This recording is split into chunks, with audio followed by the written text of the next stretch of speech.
अस्सलाम वालेकुम students, welcome to our online classes. आज का हमारा टॉपिक है थर्ड नॉर्मल फॉर्म। इसको हम डिस्कस करेंगे। थर्ड नॉर्मल फॉर्म ये टॉपिक आपको हेल्प करेगा आपके गैट एग्ज़ाम में, यूनिवर्सिटी एग्ज़ाम में, इवन के जो आप गवर्नमेंट जॉब्स के एग्ज़ाम देंगे उसमें भी आपको हेल्प करेगा। चलें स्टार्ट करते हैं। एसक्यूएल के मैंने कनेक्ट किया। कनेक्ट करने के बाद मैं डेटाबेस में जा रहा हूँ। डेटाबेस में जहाँ पे हम लास्ट टाइम काम किया मैंने एसक्यूएल के नेम से एक डेटाबेस बनाई है। ठीक है, तो न्यू क्यूरी पेज में मैं यहाँ से इंटर हो जाता हूँ। ठीक है, तो थर्ड नॉर्मल फॉर्म क्या है, उसके रूल्स क्या हैं, मैं यहाँ पे राइट कर देता हूँ। 3NF third normal form. And rule 1 हमारा ये है कि हमारे टेबल को सबसे पहले सेकंड नॉर्मल फॉर्म में होना चाहिए अगर हम उस पर थर्ड नॉर्मल फॉर्म अप्लाई कर रहे हैं। आफ्टरवर्ड सेकंड रूल ये है कि जिस टेबल पे को हम थर्ड नॉर्मल फॉर्म में लेके आ रहे हैं उसमें कोई भी ट्रांसिटिव डिपेंडेंसी ना हो। Has no transitive functional dependency. अब ये ट्रांसिटिव फंक्शनल डिपेंडेंसी क्या होती है, इसको हमने थोड़ा समझना है। What are transitive functional dependency? A transitive functional dependency is when changing a non-key column might cause any of the other non-key column to change. मतलब कि एक नॉन की कॉलम में एक ऐसा कॉलम जिस पे कोई भी प्राइमरी की, फॉरेन की कोई भी की सेट नहीं है, एक नॉर्मल कॉलम है, उसमें चेंज आने से किसी और कॉलम पे चेंज आए तो इसको हम कहते हैं ट्रांजिटिव डिपेंडेंसी है। जिस कॉलम में चेंज आ रहा है, एक के चेंज आने से किसी दूसरे कॉलम में चेंज आ रहा है, तो वो कॉलम पहले वाले कॉलम पे ट्रांजिटिव डिपेंडेंट है। जैसे कि ए, हमारे पास एक कॉलम है जिसका नेम है ए, सेकंड का बी है, थर्ड का सी है। तो ए डिपेंड कर रहा हो बी पे, बी डिपेंड कर रहा हो सी पे, तो सी और ए की आपस में जो डिपेंडेंसी है वो ट्रांजिटिव डिपेंडेंसी है। या फिर इसी बात को मैं कुछ इस तरह भी कह सकते हैं कि अगर हमारे एक कॉलम में वैल्यू चेंज करने से, और वो कॉलम नॉन की एट्रीब्यूट है, नॉन की कॉलम है, उसमें चेंज आने से किसी और नॉन की एट्रीब्यूट में चेंज आए, तो इनके दरमियान कौन सी डिपेंडेंसी है? ट्रांजिटिव डिपेंडेंसी है। इससे पहले कि इसको मैं मज़ीद डिस्कस करूं, मैं आपको अब तक जो हमने पढ़ा है उसकी जो नॉर्मल फॉर्म्स के ऊपर पढ़ा है उसको मैं थोड़ा सा रिवाइज करके फिर इस टॉपिक की तरफ आना चाह रहा हूँ, ताकि आपको नहायत अच्छे से ये टॉपिक समझ में आ जाए। ठीक है, हमने स्टार्ट किया था एक ऐसे टेबल पे जो नॉर्मलाइज नहीं था। जैसे कि मूवीज़ रेंटेड है, ठीक है, इसमें दो दो मूवीज़ एक साल में आ रही थी, एक साल में मल्टीपल वैल्यूज़ थी। ठीक है, यहाँ पे भी दो मूवीज़ आ रही थी, यहाँ पे भी टू मूवीज़ आ रही थी, यहाँ पे एक मूवी आ रही है। ठीक है, इसका एक साल में मल्टीपल वैल्यूज़ के होने से हमें क्या नुकसान होता है, ठीक है, क्या उसका बेनिफिट होता है, इसको मैंने फर्स्ट नॉर्मल फॉर्म के लेक्चर में डिस्कस कर लिया। ठीक है, लेकिन आपको ये पता है कि जैसे ही, और मैंने इसको बकायदा आपको इम्प्लीमेंट करके दिखाया, एसक्यूएल में इसको यूज़ करके दिखाया, जैसे ही हम इसको सिंगल कॉलम में लेके आते हैं कि एक सेल में एक ही वैल्यू हो, एटॉमिक वैल्यू हो, तो हमारा टेबल किस फॉर्म में आ जाता है? फर्स्ट नॉर्मल फॉर्म में। अब ये आपको चीज़ क्लियर है, ठीक है, कि फर्स्ट नॉर्मल फॉर्म में जो भी हमारे पास जितने सेल हैं, हर सेल में एक वैल्यू हो, एक से ज़्यादा वैल्यू ना हो। जैसे ही फर्स्ट नॉर्मल फॉर्म में आया तो हमने देखा कि यहाँ पे पार्शियल डिपेंडेंसी है। पार्शियल डिपेंडेंसी कैसे? कि बीच में फुल नेम, पर्सनस के नेम आ रहे हैं, पर्सन का रिकॉर्ड भी आ रहा है, मूवीज़ का रिकॉर्ड कंबाइन है। ठीक है, जैसे फुल नेम एक पर्सन का नेम है, एड्रेस है और सैलुटेशन है, ठीक है, आपस में डिपेंड करती है। लेकिन मूवीज़ का किसी नेम के साथ डिपेंड करना, ये पार्शियल डिपेंडेंसी है। मूवीज़ एक सेपरेट टेबल बनना चाहिए था और मेंबर्स का सेपरेट टेबल बनना चाहिए था। तो हमने यही चीज़ अप्लाई करके सेकंड नॉर्मल फॉर्म अप्लाई कर दी, जिसमें आपने देखा ये जो हमारे पास ऊपर जो टेबल आ रहा है मेंबर्स का आ रहा है, इसमें सिर्फ मेंबर्स का रिकॉर्ड है। जो नीचे टेबल आ रहा है उसमें मूवीज़ का रिकॉर्ड है। ठीक है, हमने क्या किया, मेंबर्स के टेबल में एक मेंबर आईडी ले ली एज ए प्राइमरी की, और जो मूवीज़ रेंटेड का टेबल है उसमें member ID as a foreign key ले ली। ठीक है, ये लेने का मकसद ये था ताकि मूवीज़ के अगेंस्ट में पता चल पाए कि कौन सा मेंबर उसको रेंट पे लेके गया है। ठीक है। लेकिन इसकी जो पार्शियल डिपेंडेंसी हमने रिमूव कर दी कि ऊपर वाले टेबल्स में मेंबर्स का रिकॉर्ड है, नीचे वाले टेबल्स में जो मूवी रेंट आउट हुई हैं उनका रिकॉर्ड है। अब यहाँ पे हम बढ़ रहे हैं थर्ड नॉर्मल फॉर्म की तरफ। थर्ड नॉर्मल फॉर्म में अभी हमने पढ़ा कि ट्रांसिटिव डिपेंडेंसी को हमने रिमूव करना है। अगर मेंबर वाले टेबल की बात करें तो इसमें ट्रांसिटिव डिपेंडेंसी है। देखें यहाँ पे अगर नेम है रॉबर्ट, ठीक है, वो अगर मेल नेम है तो उसकी सैल्यूटेशन में मिस्टर आएगा। अगर नेम चेंज होता है, रॉबर्ट के अलावा कोई नेम आ रहा है, ठीक है, जैसे फीमेल नेम है, तो उसके मुताबिक सैल्यूटेशन उसकी चेंज हो जाएगी, ठीक है, मिस हो जाएगी। तो ये जो सैल्यूटेशन का हमारा कॉलम है वो डिपेंड कर रहा है फुल नेम पे। हालांकि फुल नेम भी नॉन की एट्रीब्यूट है, इसके ऊपर कोई प्राइमरी की सेट नहीं है और सैल्यूटेशन के ऊपर भी कोई भी की सेट नहीं है। तो एक नॉन की एट्रीब्यूट डिपेंड कर रहा है अनदर नॉन की एट्रीब्यूट के ऊपर। तो ये कौन सी डिपेंडेंसी हुई? Transitive dependency. क्योंकि मेंबर आईडी हमारा प्राइमरी की कॉलम है, फुल नेम डिपेंड कर रहा है मेंबर आईडी पे, एड्रेस डिपेंड कर रहा है मेंबर आईडी पे, सैल्यूटेशन मेंबर आईडी पे नहीं डिपेंड करी, सैल्यूटेशन डिपेंड करी है नेम पे, और नेम डिपेंड करा आगे मेंबर आईडी पे। अगर मैं इसे ए कह लूँ, ये बी कह लूँ, ये सी कह लूँ, तो बी डिपेंड कर रहा है ए पे, सी डिपेंड कर रहा है बी पे। तो सी की जो ए के साथ मतलब कि मेंबर आईडी के साथ डिपेंडेंसी है वो ट्रांसिटिव डिपेंडेंसी है कि सैल्यूटेशन पहले फुल नेम पे डिपेंड कर रहा है, फिर फुल नेम आगे मेंबर आईडी पे डिपेंड कर रहा है। मतलब कि ये अगर कॉलम ना हो फुल नेम का तो सैल्यूटेशन की ज़रूरत ही नहीं है। तो ये ट्रांसिटिव डिपेंडेंसी है। इसको हम कैसे रिमूव करेंगे फिल वक्त मैं आपको इस पिक्चर में दिखा रहा हूँ, लेकिन साथ में मैं आपको इम्प्लीमेंट करके भी दिखाऊंगा। हम इसका सोल्यूशन क्या करेंगे? हमें इस टेबल को मज़ीद डिकम्पोज करना पड़ा, डिवाइड करना पड़ा। हम सैल्यूटेशन का एक सेपरेट ही टेबल बना देंगे जिसमें मिस्टर, मिस, डॉक्टर जितनी सैल्यूटेशन होंगी उनको हमने ऐड कर लिया, ठीक है, और इनकी एक आईडी लगा दी, आईडी 1 2 3 4, तो सैल्यूटेशन आईडी पे हमने प्राइमरी की सेट कर दी, ठीक है। अब हमारी सारी सैल्यूटेशन सेपरेट है, ठीक है। और अगर हम आए इस टेबल पे जो मेंबर का टेबल है, तो जहाँ नेम लिखा है उसके आगे हमने सैल्यूटेशन आईडी डिफाइन कर दी। अब इसमें चेंज आएगा तो हम सैल्यूटेशन नहीं चेंज करेंगे, सिर्फ आईडी चेंज करेंगे। बैक पे सैल्यूटेशन वैसे फिक्स रहेगी कि जो 1 पे मिस्टर है वो हमेशा 1 पे मिस्टर ही रहेगा, ठीक है। तो ये हमने इस तरह ट्रांसिटिव डिपेंडेंसी को यहाँ पे रिमूव किया। अब इसको इम्प्लीमेंट करके देखते हैं हम।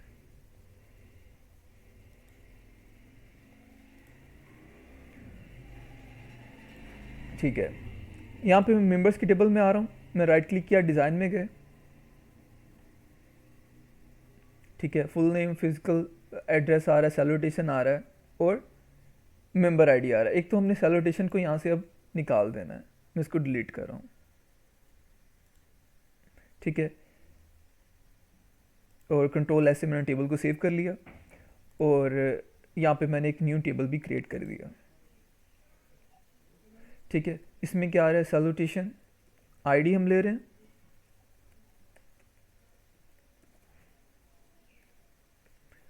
ठीक है, इसको मैं इंटीजर में ले रहा हूँ और साथ में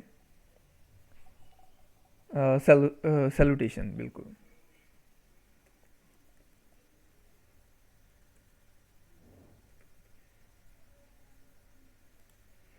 इसको मैं वार में ले लेता हूँ, ठीक है। सैल्यूटेशन आईडी को मैंने राइट क्लिक करके सेट प्राइमरी की कर दिया और ऑटो इंक्रीमेंट भी कर दिया। ऑटो इंक्रीमेंट करना आपकी चॉइस है और मैं इसको सेव कर रहा हूँ TBL या सिर्फ सैल्यूटेशन के नेम से, सैल्यूटेशंस, इसमें हमारी सारी सैल्यूटेशंस आ रही हैं, ठीक है।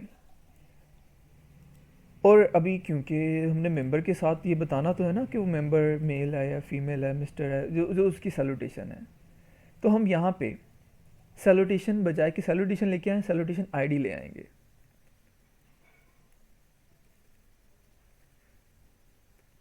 ठीक है। ये जो आईडी यहाँ पे आ रही है, सैल्यूटेशन आईडी इस टेबल में, सैल्यूटेशन के टेबल में प्राइमरी की है, तो यहाँ पे आके क्या बनेगी? फॉरेन की। फॉरेन की लगाने का क्या वे है कि राइट क्लिक करते हैं हम, ठीक है, और उसके बाद रिलेशनशिप में जाते हैं, टेबल एंड कॉलम स्पेसिफिकेशन में जाते हैं। यहाँ से जो हमारा पेरेंट टेबल होता है, मेन टेबल जो कि इस टाइम सैल्यूटेशन है, उसकी प्राइमरी की आईडी क्या है, सैल्यूटेशन आईडी, ठीक है। और इस टाइम चाइल्ड टेबल कौन बन रहा है, रेंटेड मूवीज़, और इसकी कौन सी आईडी, क्योंकि हमने उस टेबल को अभी सेव नहीं ना किया, तो मैं एक दफ़ा इसको सेव करूं ताकि वो सैल्यूटेशन आईडी वहाँ पे शो हो। ऑलरेडी इस टेबल में रिकॉर्ड है, तो हमें पहले वो डिलीट करना पड़ेगा। इसको मैं डिलीट कर देता हूँ।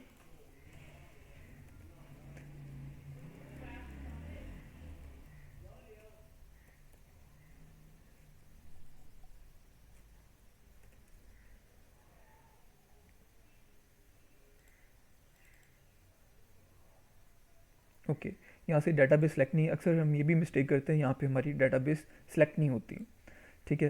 हमारी डाटाबेस का नेम क्या है, वो सिलेक्ट करके आप एग्जीक्यूट करेंगे, अब ये वर्क करेगी, ठीक है।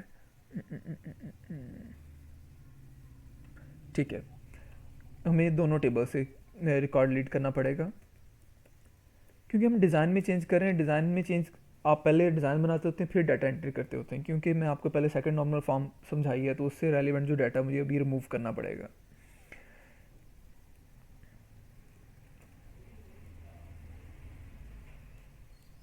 ठीक है, अब मैं इसको सेव करता हूँ,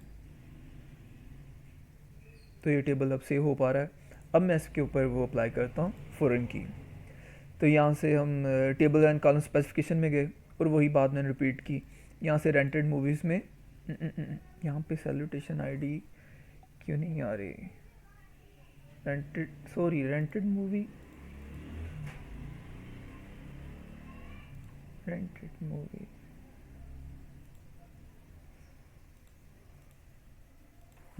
इसको मैं देखता हूँ क्या इशू आ रहा है इसमें। हम गए रिलेशनशिप्स में, ठीक हो गया। यहाँ पे ऐड पे क्लिक करना था हमने, सॉरी, ऐड पे क्लिक करके टेबल एंड कॉलम स्पेसिफिकेशन, और क्योंकि हम ना पहले एक फॉर्म की लगी हुई थी उसमें चेंज करने की कोशिश कर रहे थे, हमने इसके लिए सेपरेट न्यू फॉर्म की बनानी थी, इसलिए हमने ऐड पे क्लिक करना था। तो मैंने सैल्यूटेशन पे क्लिक किया, ठीक है, इसकी सैल्यूटेशन आईडी, और फिर मेंबर्स में जाके और ये सैल्यूटेशन आईडी आ गई। तो यहाँ पे दो फॉर्म्स की लग गई हैं, एक हमने अभी लगाई, एक मैंने तब लगाई थी जब मैं आपको सेकंड नॉर्मल फॉर्म समझा रहा था, जिसका रिलेशन है उसके साथ, मूवीज़ के टेबल के साथ। ये मेंबर का टेबल है, इसको मैंने क्लोज किया और सेव कर दिया, ठीक हो गया। अब हमने वही चीज़ इंप्लीमेंट की जो यहाँ पे है, हमने मेंबर का टेबल सेपरेट कर दिया, जिसमें मेंबर आईडी आ रही, फुल नेम आ रहा, फिजिकल एड्रेस आ रहा है, सैल्यूटेशन आ रही है, मेंबर आईडी आ रही, सैल्यूटेशन आईडी आ रही, फुल नेम आ रहा है, एड्रेस आ रहा है। उसके बाद अगर हम जाते हैं सैल्यूटेशन में, तो उसमें हमने क्या, यहाँ पे था सैल्यूटेशन आईडी, सैल्यूटेशन, हमने यहाँ पे सैल्यूटेशन आईडी और सैल्यूटेशन कर दिया। और थर्ड जो हमारा टेबल था उसमें हमने कोई चेंज नहीं किया, ना ही हमें इसकी ज़रूरत थी रेंटेड मूवीज़ को चेंज करने की, ठीक है।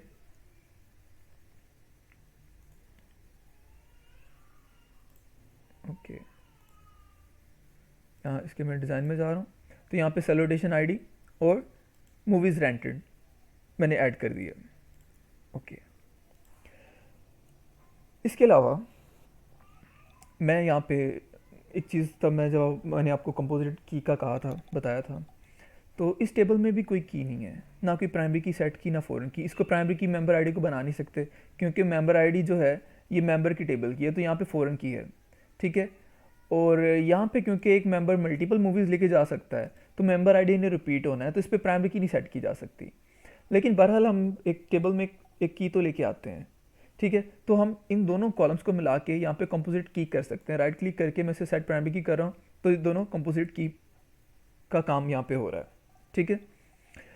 अब इस सारा जो हमने काम किया, अगर मैं इसको आपको डायग्राम में दिखाना चाहूँ, तो आप इधर राइट क्लिक करके न्यू डायग्राम, डेटाबेस डायग्राम में जाएंगे, और यहाँ से आप, ओके, यहाँ पे मेरे पास स्पेस कम हो रही है, इसकी वजह से ये चीज़ शो नहीं कर रहा। लेकिन अगर आप यहाँ पे जाएँ न्यू डेटाबेस डायग्राम, तो मेरा सी स्पेस का इशू है, इसलिए यहाँ पे शो नहीं किया।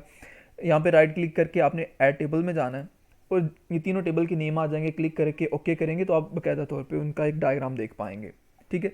वो मैं एक्स्ट्रा एक आपको दिखाना चाह रहा था, उसमें हमने मज़ीद कोई काम नहीं करना था, लेकिन आप उसमें देख पाते हैं कि मेरे ये तीन टेबल हैं कैसे आपस में कनेक्ट हैं, ठीक है, किस वे से आपस में कनेक्ट हैं। और वो हमें वैसे भी पता है कि इसी तरह से ही कनेक्ट है, कि यहाँ पे जो मेंबर आईडी है वो प्राइमरी की है, इस ये मेंबर टेबल है, इसकी ये मेंबर आईडी प्राइमरी की। ये मूवीज़ रेंटेड के टेबल है जिसमें ये member ID as a foreign key use हो रही है, इस टेबल की प्राइमरी की, यहाँ पे फॉरेन की। फिर इन दोनों कॉलम्स के ऊपर हमने कंपोजिट की अप्लाई की है।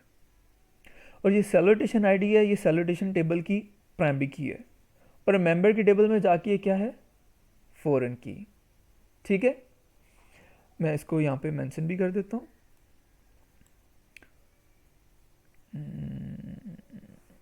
ठीक है, ये हमारी है यहाँ पे प्राइमरी की, मैंने उसकी जगह पी के लिख दिया। ठीक है, और ये मेंबर आईडी हमारी क्या है, फॉरेन की, एफ के लिए उसके लिए मैं मेंशन कर रहा हूँ। ये प्राइमरी की है, यहाँ पे आके फॉरेन की है। ठीक है, और ये सैल्यूटेशन आईडी क्या है, प्राइमरी की, और इस सैल्यूटेशन आईडी ये क्या है, ये फॉरेन की है, क्योंकि इस टेबल की प्राइमरी की दूसरे टेबल में जाके फॉरेन की है। ठीक है, और ये दोनों कॉलम्स आपस में मिलके क्या है, कंपोजिट की, सी के मैं इसकी जगह लिख रहा हूँ। ये दोनों कॉलम मेंबर आईडी और मूवीज़ रेंटेड को मिला के हमने कंपोजिट की अप्लाई की हुई है। तो कीज़ का आप रिलेशन देख चुके हैं कि मैंने कैसे कीज़ अप्लाई की, कहाँ पे फॉरेन की अप्लाई की। ठीक है, ये मेंबर की आईडी दूसरे टेबल में जाके फॉरेन की, ये सैल्यूटेशन की आईडी दूसरे टेबल में जाके फॉरेन की। ठीक है, ये दोनों कॉलम्स आपस में मिलके क्या है, कंपोजिट की। इसी रिलेशन को मैंने इम्प्लीमेंट किया है। अब मैं कुछ वैल्यूज़ इंटर करके आपको इसको मज़ीद डिस्क्राइब कर दूंगा।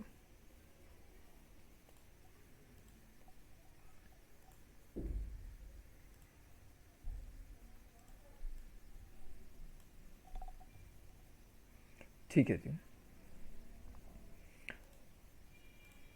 जी, हमारी ये थर्ड नॉर्मल फॉर्म में टेबल आ चुका है। हम इसमें कुछ वैल्यूज़ इंटर कर देते हैं।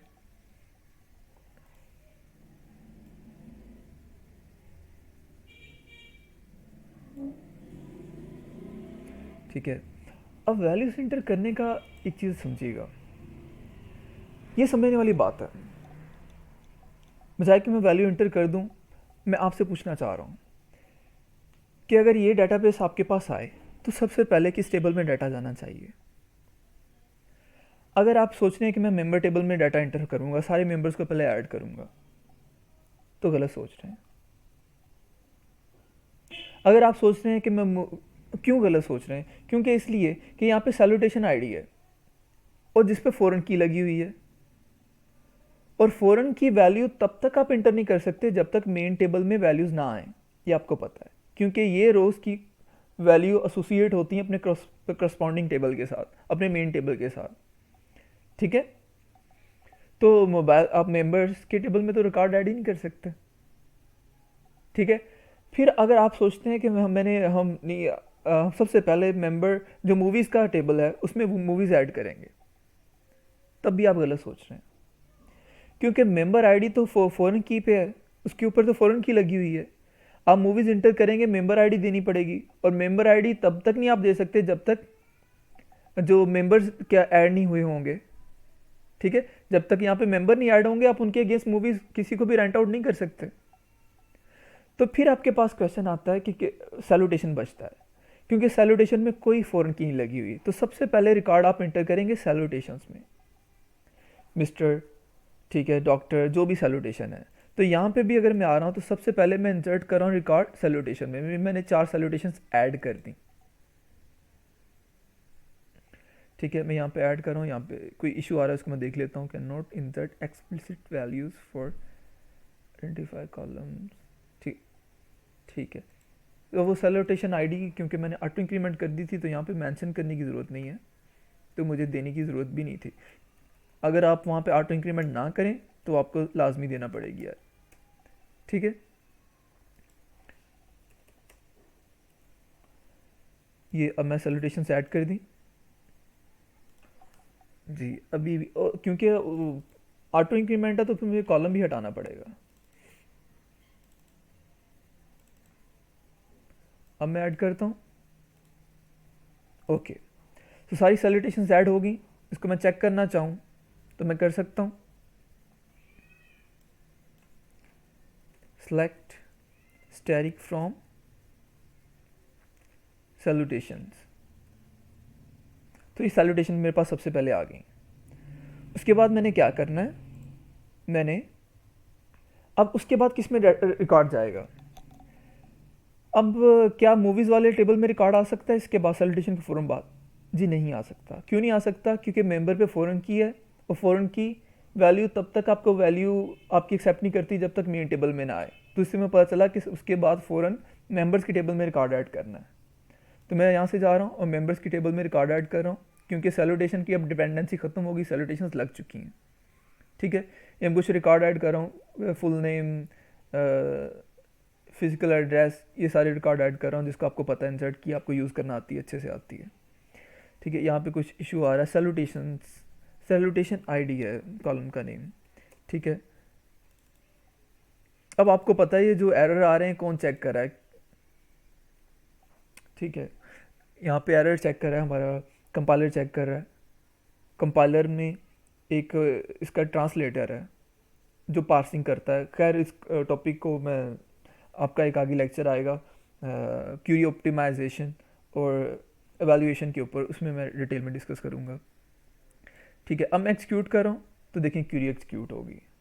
अब क्या है, जो रिकॉर्ड हमारा वो यहाँ पे भी आ गया है, मेंबर्स में भी। ठीक है, यहाँ पे मेंबर्स में रिकॉर्ड आ गया, जैसे रहमत है, उसको सैल्यूटेशन आईडी 1 लगी। अगर मैं दोनों को रन कर लूँ, ठीक है, तो आपको थोड़ा समझना भी आसान हो जाएगा।